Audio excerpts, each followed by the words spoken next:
Welcome, ladies and gentlemen.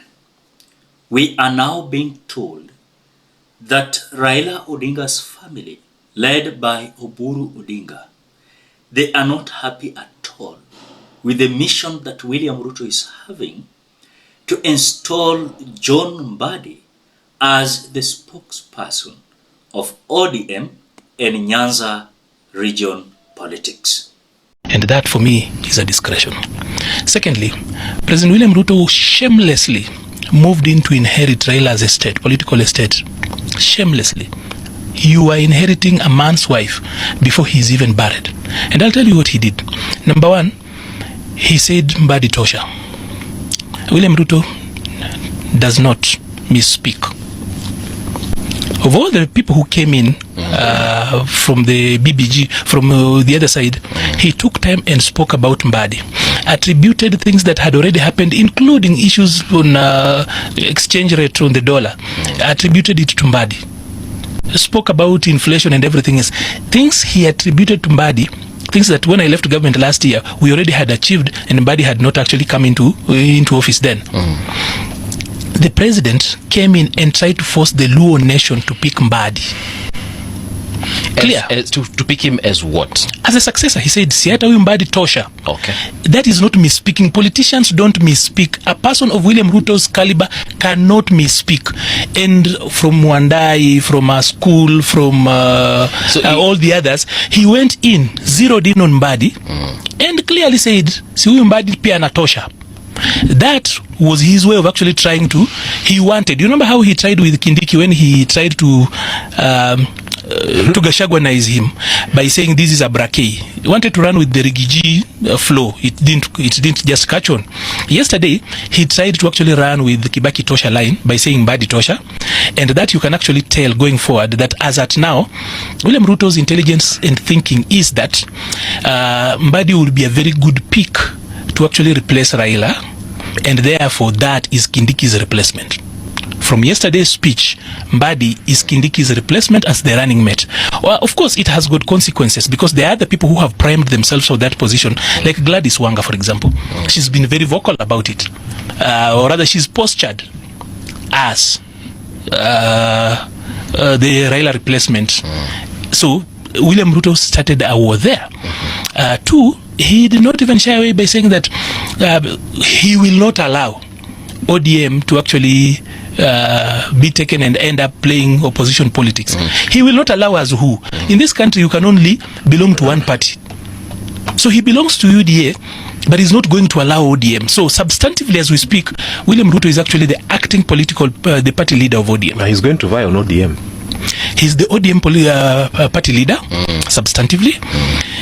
He went in, and everybody who spoke, we saw men who instead, like I've said, Wandai, a man decides to actually thank President William Ruto for all the time he spoke, Oparanya, and then there was this competition about who was closer to Raila.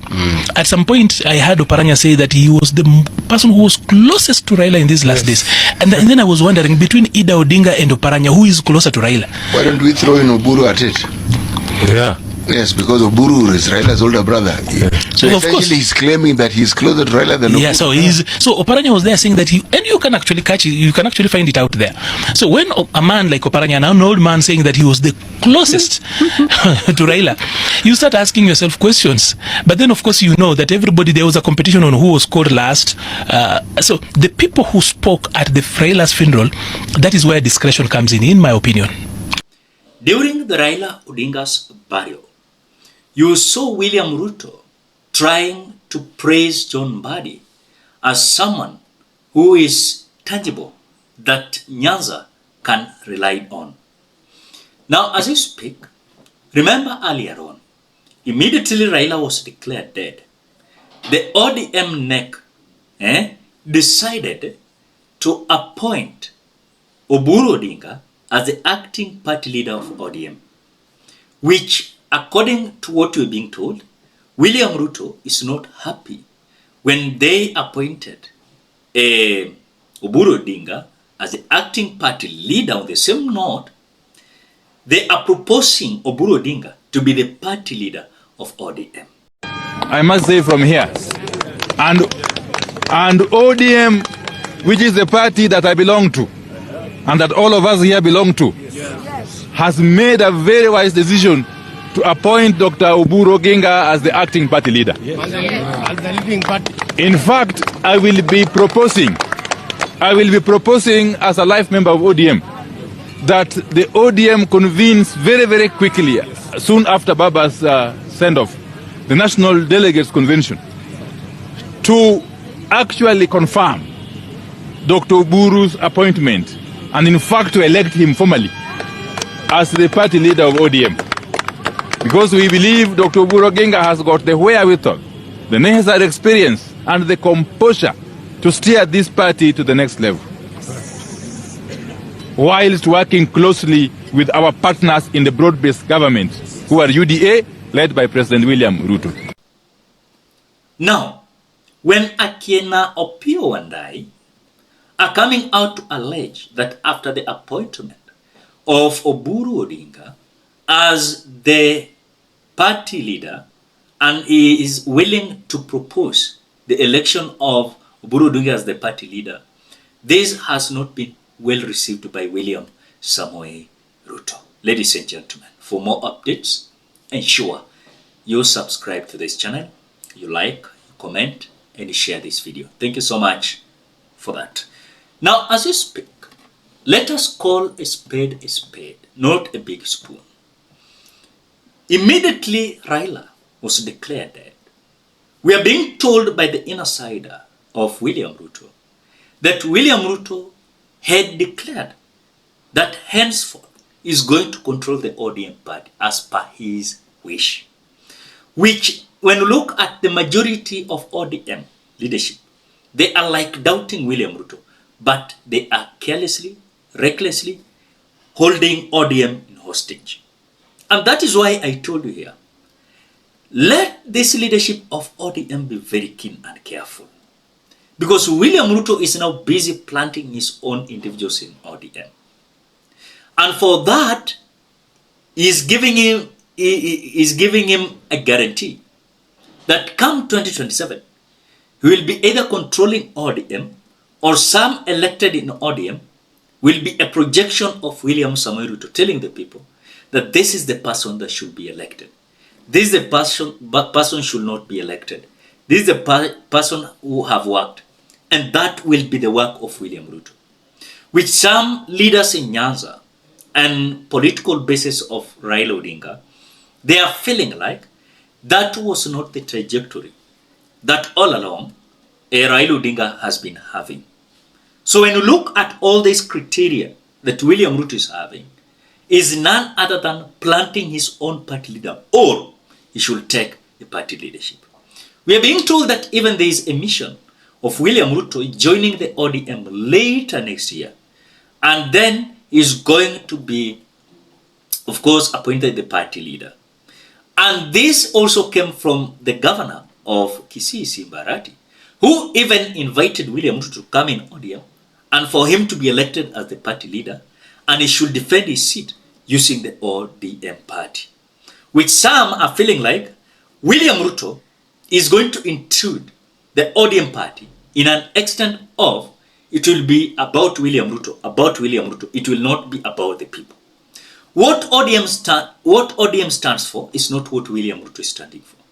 And you can see even how William Ruto is behaving is not how the ODM, while Raila Odinga was alive, was like. So those who are like, wame suspend their reasoning capacity in ODM, people like Gladys Wanga, they must be told, the man called William Ruto is a man in a mission. Is a man in a mission. Is a man in a mission. And you must be very cautious. You must be very careful. You must stand on your feet and defend your ODM party. Or else, it is William Ruto who will be controlling whoever should be given ticket. Whoever should be, of course, should not be given ticket. So those are the scenarios that is happening, that Uburu Odinga, who was elected the acting party leader, is not happy about, as he is not even endorsing any kind or such kind of thing. So be reminded, there is a fight that is arising in between William Ruto and those who are supporting Uburu Odinga. And in fact, we were told that this party leadership was to be designated to either Mama Ida Odinga, because she was the one who knew how Raila was mingling with the leadership of ODM. So she was to take over. Again, I saw some individuals proposing that Winnie Odinga should take over. Not only as someone who is going to vie for 2027, but as someone who should be the Secretary General of ODM, not even as a party leader, so that he can groom herself for the 2027 general election. So for us, it's just to watch how the drama continues, and I believe for sure, with the time, we are going to be vindicated. Things are not good. And I told you here, if you are not keen enough, the ODM is going down by force by fire. Kati Raila alizikwa, inaweza kuwa ODM pia ilizikwa hivyo.